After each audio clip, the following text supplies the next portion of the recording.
이어서 간추린 소식입니다. 우리나라 65세 이상 노인 10명 중 9명 이상은 연금을 수급하는 것으로 집계됐습니다. 통계청에 따르면 지난 2022년 기초연금이나 국민연금 등 연금을 1개 이상 수급한 65세 이상 인구는 818만여 명인 것으로 조사됐습니다. 월 평균 연금 수급액은 전년보다 8.3% 늘어난 65만 원이었습니다. 이는 개인 노후 최소 생활비인 124만 3천 원보다 크게 낮은 수준입니다. 연금 수급액은 25만 원에서 50만 원 사이가 40.4%로 가장 비중이 컸습니다. 50만 원에서 100만 원은 27.5%, 25만 원 미만은 19.9%인 것으로 나타났습니다. 정부가 이달 말 종료 예정이었던 유류세 인하 조치를 10월 말까지 2달 더 연장하기로 했습니다. 유류세 탄력 세율 인하 조치는 코로나19가 크게 유행하던 2021년 11월 시행돼 이번 달까지 모두 10차례 연장됐습니다. 이번 조치까지 합치면 11번째 연장입니다. 다만 세율 인하 폭은 지난달부터 축소됐습니다. 정부는 휘발유의 경우 20%, 경유와 LPG는 30% 인하된 세율을 적용하고 있습니다. 이를 2달 더 유지하면서 휘발유는 리터당 164원, 경유는 174원, 액화 석유가스는 61원 할인된 가격으로 구입할 수 있습니다. 유럽연합 회원국들의 생태계 보건 의무를 부여한 자연보건법이 현지 시간으로 18일 발효됐습니다. EU 행정부 격인 집행위원회에 따르면 이 법은 2030년까지 훼손된 육상 해상 생태계 20%를 2050년까지 전체를 복원해야 한다고 규정하고 있습니다.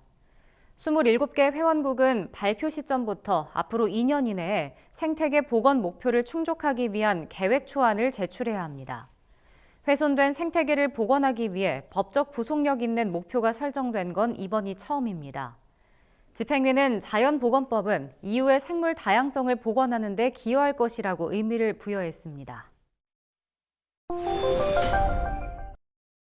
농기계 교통사고로 인한 치사율이 전체 교통사고 치사율보다 12배 이상 높은 것으로 나타났습니다. 서천호 국민의힘 의원실에 따르면 2018년부터 2022년까지 농기계 교통사고 평균 치사율은 15.2%에 달했습니다. 농기계 교통사고는 매년 평균 381건 발생했으며 연평균 57명이 사망하고 424명이 부상을 입었습니다. 특히 2022년에는 330건의 사고로 58명이 사망해 치사율이 17.6%에 달했습니다. 전체 교통사고 치사율 1.4%와 비교하면 12배 이상 높은 수준입니다. 서천호 의원은 농기계 구조상 운전자가 외부로 완전히 노출되는 경우가 많고 고령 운전자의 비율이 높아 사고 발생 시 치사율이 높을 수밖에 없다고 지적하며 정기적인 안전 점검을 통해 사고 발생을 사전에 차단해야 한다고 강조했습니다. 농식품부와 문화체육관광부가 9월 22일까지 외국인을 대상으로 K-커뮤니티 챌린지 공모전을 개최합니다. 올해는 국악과 팝이 결합한 크로스오버 장르인 조선팝과 소고춤, 태권무, 한식 등 4개 분야의 공연 영상을 접수하고 우승팀을 선정할 계획입니다. 부문별 우승팀은 오는 11월 열리는 K-커뮤니티 페스티벌 무대에 오를 기회가 제공됩니다. 농식품부와 문체부는 해외 소비자가 한식을 쉽게 접할 수 있도록 하고 한국 농식품 수출을 활성화하고자 올해 한식 부문을 새롭게 신설했다고 설명했습니다. 국립농산물품질관리원은 대만 수출용 포도에 대한 잔류 농약 검사 지원을 시작한다고 최근 밝혔습니다. 지난 5월 대만 수출용 포도 사전 등록제 시행에 따라 대만에 포도를 수출하고자 하는 농가는 잔류 농약 검사 성적서를 제출해야 합니다. 잔류 농약 검사를 희망하는 농가는 수출 15일 전 농지 소재 관할 농관원 사무소에 신청해야 합니다. 이후 담당 공무원이 현장을 방문하면 포도 재배 과정에서 사용한 농약 사용 기록 대장을 제출해야 합니다. 박성우 농관원장은 이번 지원으로 한국산 포도의 수출 경쟁력이 한층 더 강화될 것으로 기대한다고 말했습니다. 전라북도가 내년 상반기 중 새만금 고용특구와 농생명 산업지구 지정을 마무리하기로 했습니다. 새만금 고용특구는 입주기업의 신속한 인력 수급을 위한 것으로 9월 중 실태조사 등을 마치고 조례를 제정할 계획입니다. 농생명 산업지구는 농생명 자원의 생산과 가공, 유통, 연구개발 산업을 집적화해 산업 간 연계 효과를 높이는 것을 목표로 합니다.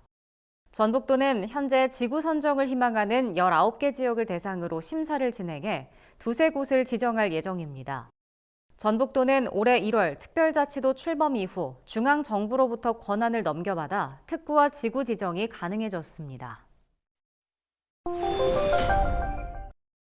경상남도가 추석 명절을 앞두고 벌초나 성묘시, 진드기에 의한 감염병에 대한 주의를 당부했습니다.